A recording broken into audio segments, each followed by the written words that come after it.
Subscribe to Aavas today. Click on the bell icon for latest national and international buzzing news.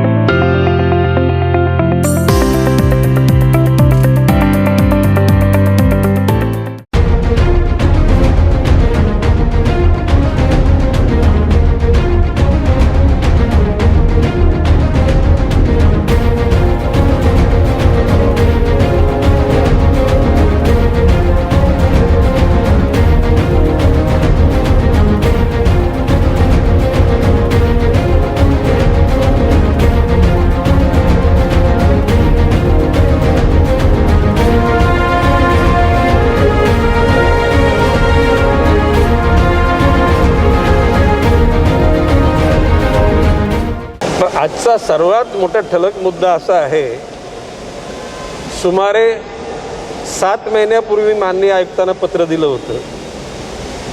त्या पत्रामध्ये मी असा उल्लेख केला होता की एकूण 2020-21चं जे बजेट आहे त्या बजेटपैकी 50% रक्कम ही आरोग्याला वापरा, राहिलेली 25% शिक्षणाकरता वापरा,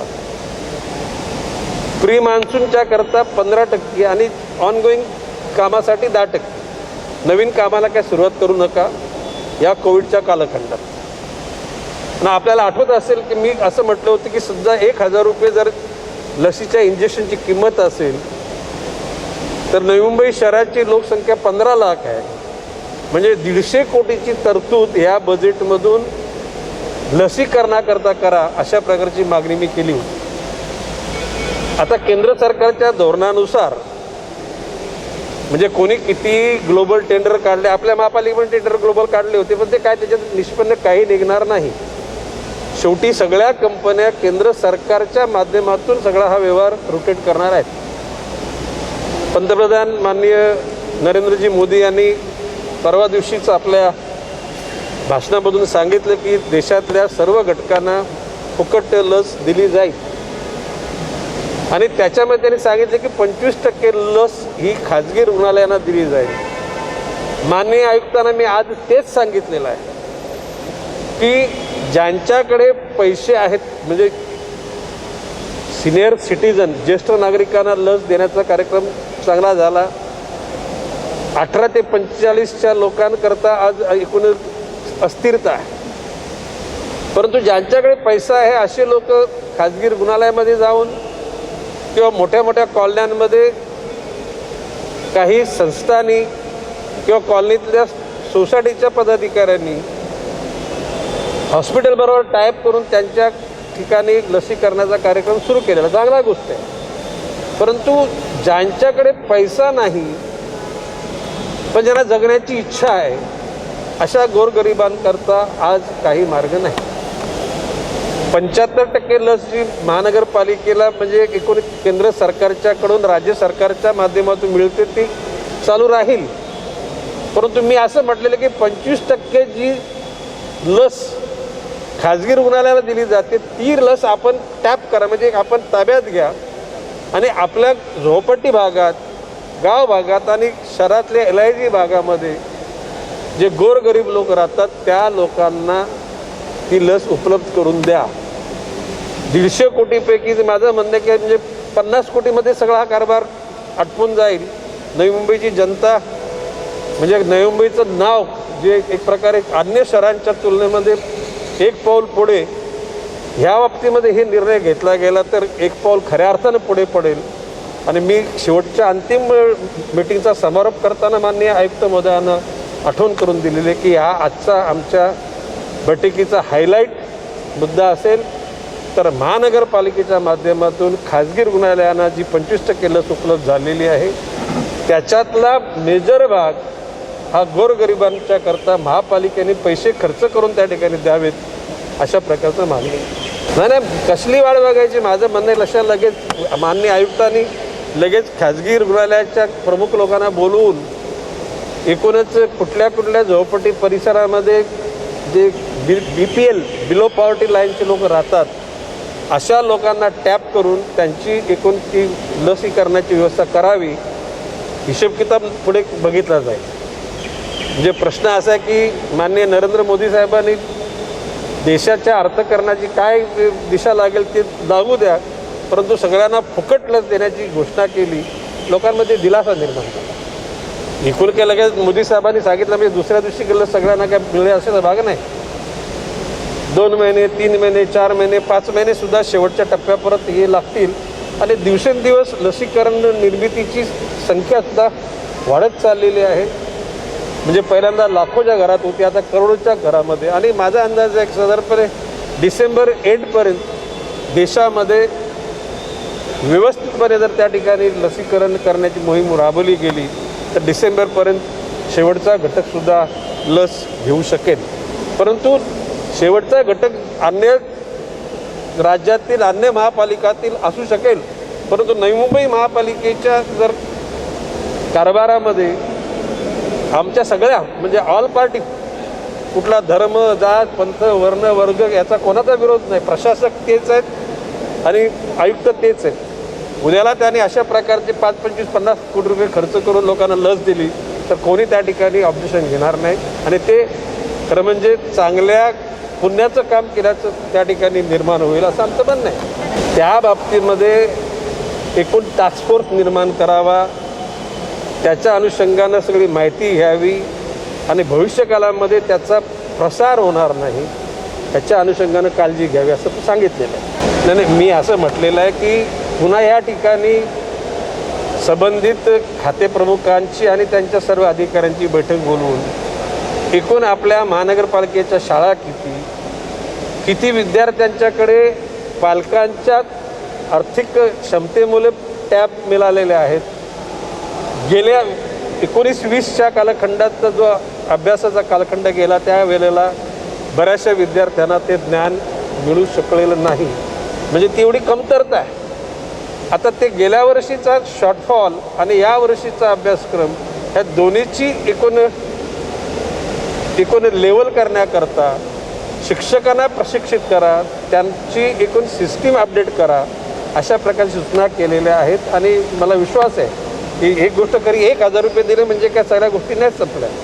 ते 1,000 रुपये दिल्यानंतर ती गोष्ट पुन्हा ज्या ऑब्जेक्टकरता 1,000 रुपये दिले ते पूर्णत्वाला गेले की नाही हे बारकाईने बघणं गरजेचं आहे.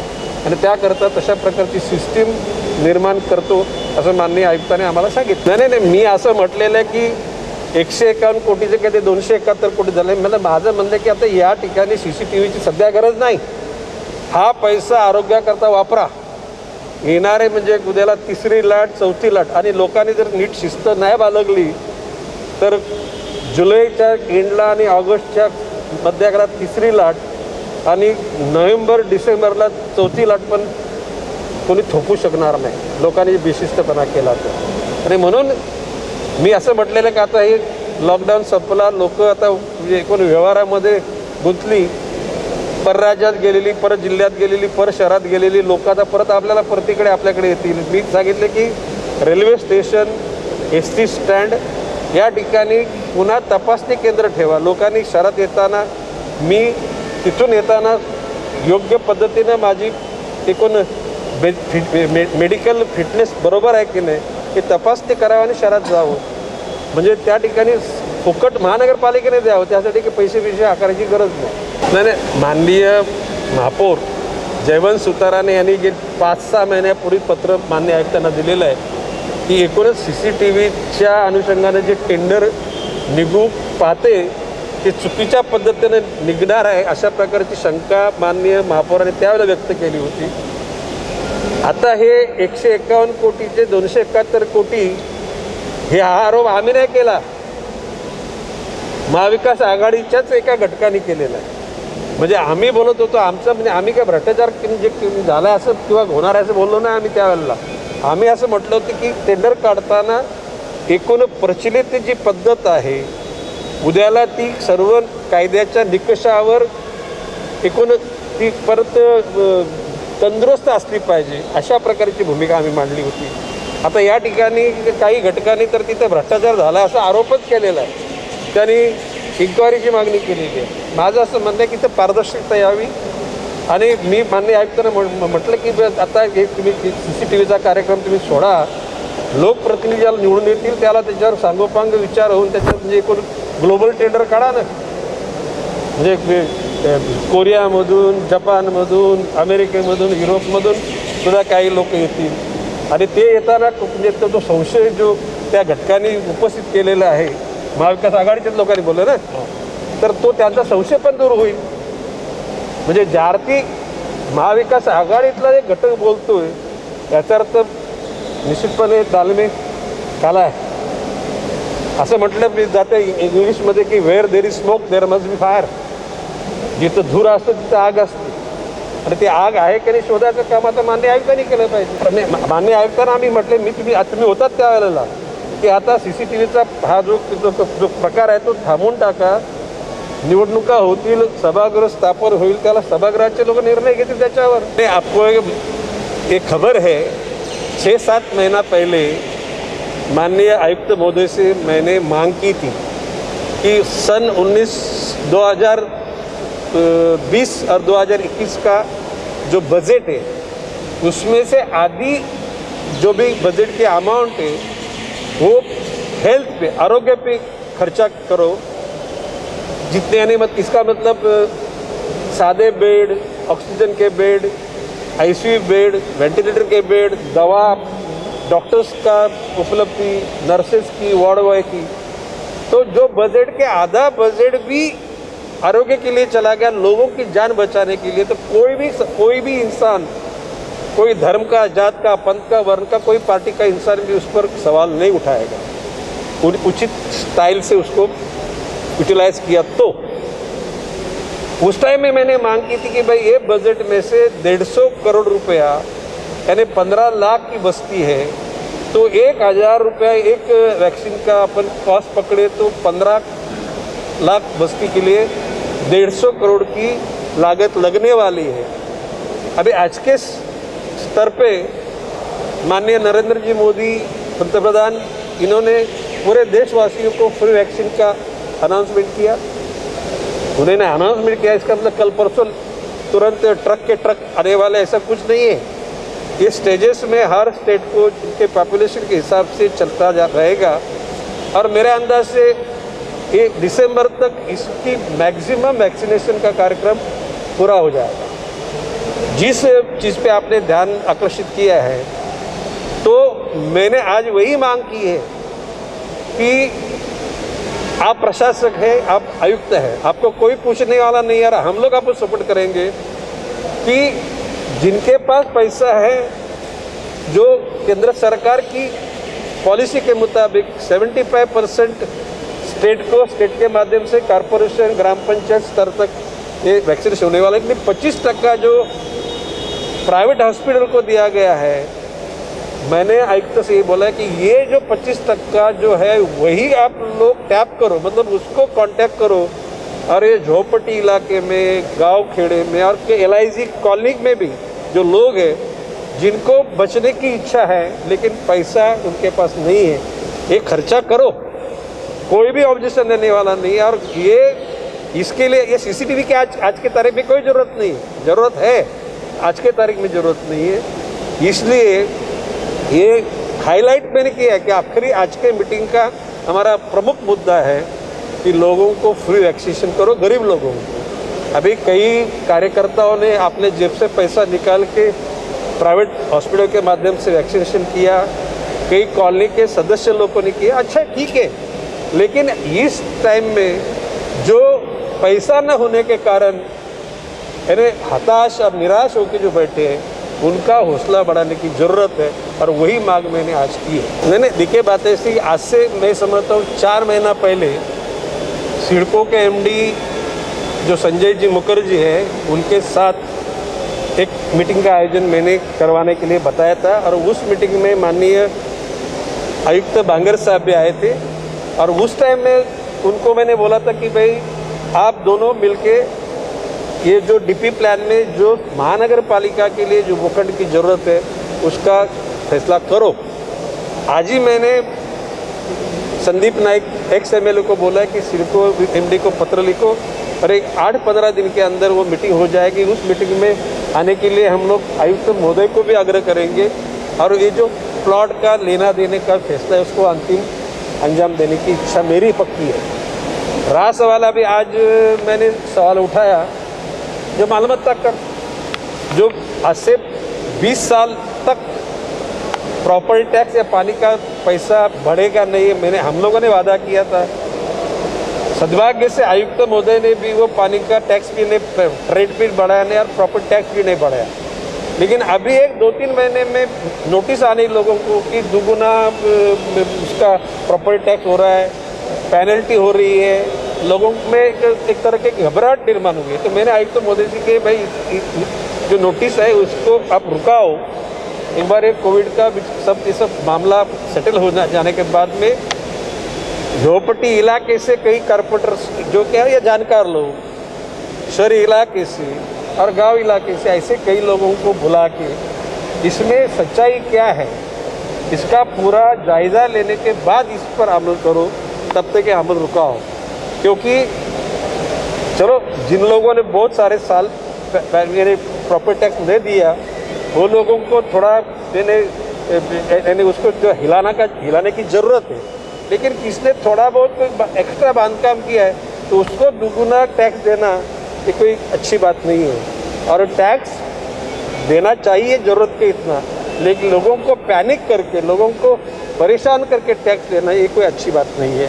और उस पर भी उन्होंने बोला कि हम लोग उस पर अमल करेंगे और ये नोटिस जो है उसके बारे में हम लोग गंभीरता से सोचने। देखे बात ऐसी कि मैंने बोला केस टू केस, यानी एक चाल में 25 लोग रहते हैं तो एक किसी ने दुकान बनाया होगा तो उसका असर सभी 25 रहने वालों पे नहीं होना चाहिए। और उसने बनाया कभी बनाया, कौन से स्तर का बनाया, उसकी पूरी छानबीन होने के बाद में उस पर जो कुछ भी निर्णय लेना चाहिए।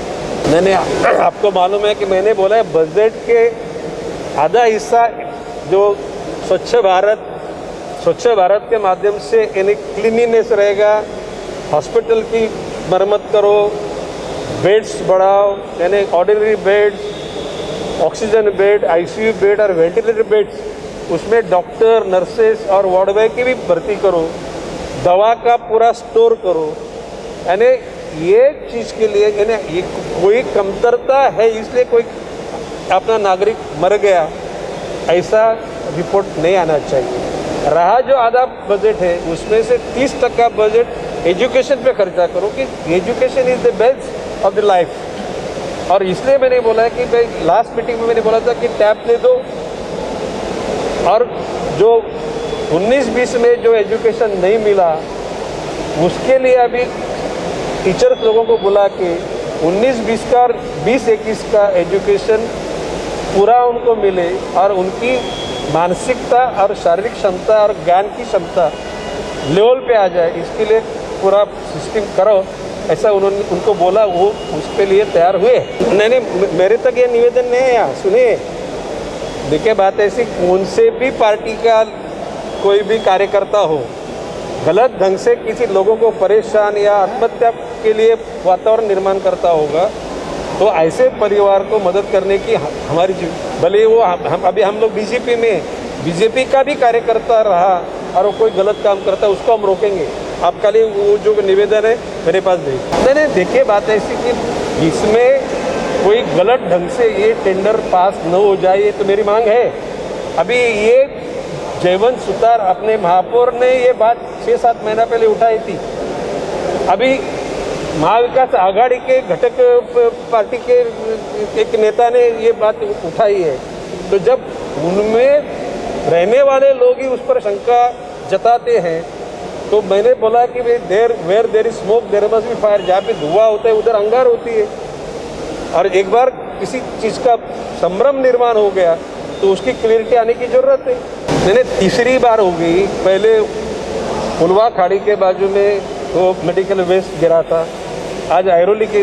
मैंने बोला कि अज्ञान आदमी के खिलाफ कंप्लेंट दर्ज करो और उसका खोज शुरू करो।